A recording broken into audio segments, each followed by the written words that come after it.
Hey guys, I'm gonna do a recipe for baked custard. So you can do this as a carnivore recipe, a keto recipe, or you can just make this if you're interested in more animal-based foods. So what I put in it is eggs, honey, and milk. If you do have, if you're on keto or you're a carnivore that doesn't like having carbs, you could replace the milk with cream easily. I've done that before as well. And you can replace the honey with a sweetener if you like stevia or erythritol. So I'll show you how to do it. It's super easy, it's foolproof. You cannot mess this up. The best way to do this is in a blender because I find that the honey, when the honey is not warm, it doesn't really mix in very well. It'll stay in little parts. So I just do this all in a blender, it makes it easy. So just before we put everything together, I just want to show you the quality of the ingredients that I buy. Now, these are probably not the highest quality, but I try and find as high as possible quality for where I'm located. So this honey here is organic raw honey, and it's actually made in Australia. So I try and always buy something that is local to me. This isn't really local, it's actually coming from a different state, I think. It's called Goomborian Gold Organic Raw Honey. So it's organic, it's raw, it means it's not heat treated. So it's not really been tampered with. I've read that some honeys, even in the supermarket that are imported and things like that, have like water added, sugar added, other things that they add to it. And because they're traveling with the honey, that they're heated to high temperatures, they're in plastic. So this is also in a glass jar, so you can just expect that it's not having any plastic leach into the honey as well.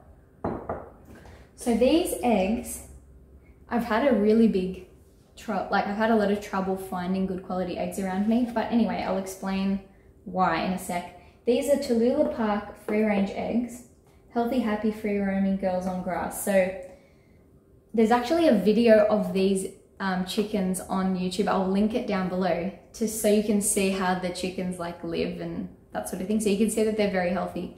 But from what I've researched in Australia, free-range chickens and also even pasture-raised. So I always thought pasture-raised was like the top tier.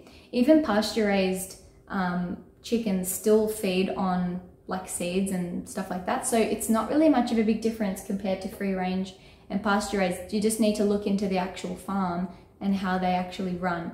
So I talked to the shop owner who sells these eggs. She said that they're actually organic, but they just are not organically certified. So they get fed, I think, organic seed as well, or feed, whatever they eat. But they also roam free and they can eat bugs and that sort of thing as well. So they're the best quality from what I can find. If anyone else is around Sydney, Wollongong area and have found chickens that don't eat any feed and they just live off of what they eat on the grass and bugs and that sort of thing, please let me know, because from what I can tell, there is no such thing. Unless there are some from some local farms that don't really advertise and they're not popular. This goat's milk, I think, makes the biggest difference. This is what makes this meal healthy. I think if you are having this with pasteurized milk, I wouldn't necessarily deem this a healthy meal. So this is unpasteurized raw goat's milk. It's from a farm in Lidsdale, I think it's called, in New South Wales near Sydney. And it is basically super hard to get. This is the only raw milk you can buy in New South Wales that I've found. There's no cow's milk, there's no other types of milk, just this milk. So if you want, you can use cream. The only thing is there is no cream that I found in New South Wales that is raw. So that's why I don't use cream. I prefer to use this. Now you're probably wondering, who cares, you're gonna cook it anyway, but it's better to start with the product in its complete form and then heat that, if you know what I mean, than to get something that's already pasteurized, then you're heating it again, so you're just sort of deteriorating the nutrients even more. So all we're gonna do, it's pretty simple. If you want to replace the honey with some sort of other sweetener, I prefer to use a whole food. Like I've read up that, stevia is just as highly processed as like cane sugar is. It can really confuse your brain because you're taking something and that doesn't spike your insulin, but it tricks your brain into thinking that you're having something really sweet, so it's confusing. I've seen links between infertility and stevia and stuff like that, so I just stay away from stevia. I prefer to have the carbs through honey and just know that I'm having a product that's a whole food at least. So yeah, that's just my take on it. So what I'm going to do, all I'm going to do is I'm going to take 4 eggs, a tablespoon or 2 of honey, and half a cup of milk, and I'm going to put them all in this blender.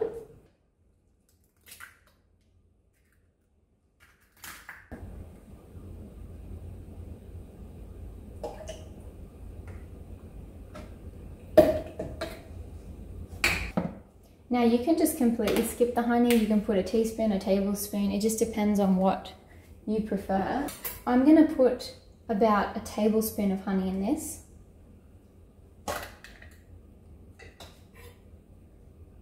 I think I read a tablespoon of honey is about, I think it was like 12 grams of carbs.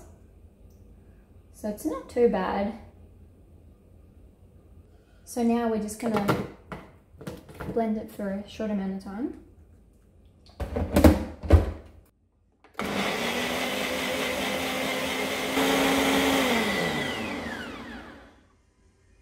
So that's about it. You just want to blend it until there's no bits left. So I've popped the mixture into this ramekin, and then I've put the ramekin in a tray with a little bit of water at the bottom because that's going to help to steam it. So if you have a similar size ramekin to me and you haven't doubled the mixture or anything, it'll probably be a similar cooking time. But you're just going to have to check it as you go as it cooks. So I'll show you what mine turns out like and how long it takes, but it may be slightly different for each person. So what I've done is I've set my oven to 150 degrees Celsius, and it's on like a fan type setting. So I'm just going to pop mine straight in even though it hasn't preheated. If you find that you need to preheat your oven first because it doesn't get hot quickly, then feel free to do that, but mine's pretty fast. Okay, so I'm going to check back in about 15 minutes. So my timer just went off for 15 minutes. I don't think it's even close to being ready. It's not brown on top or anything, so I'm going to leave it in. I'm going to put another timer on for 10 minutes and we'll check back. Okay, so it's been another 10 minutes and I can actually smell it now. So it's getting a little bit more brown, but it's not quite ready yet. So I'm just going to leave it in again for another 5 minutes and then I'll check back in. Okay, so we're half an hour in. It's brown on top. I still don't think it's ready, but I'm going to pull it out and just give it a jiggle anyway, just to see. So I've taken it out. It has just a little bit too much of a jiggle, so I'm just going to put it back in for just a couple more minutes and it should be done. Okay, so it's been like, I don't know, 35 to 40 minutes. You can tell it's nice and brown on top now. It's all done. I'm going to put, this is some organic cinnamon, so I'm just going to pop some of this on.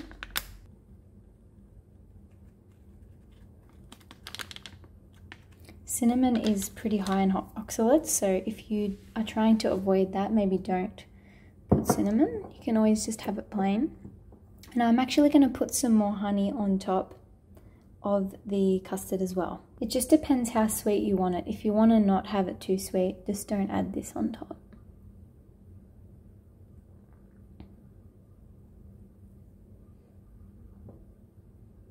So in total, it's probably been 2 tablespoons of honey now.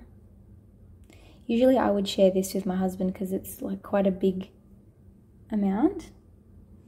Let's just cut into it now. Have a look.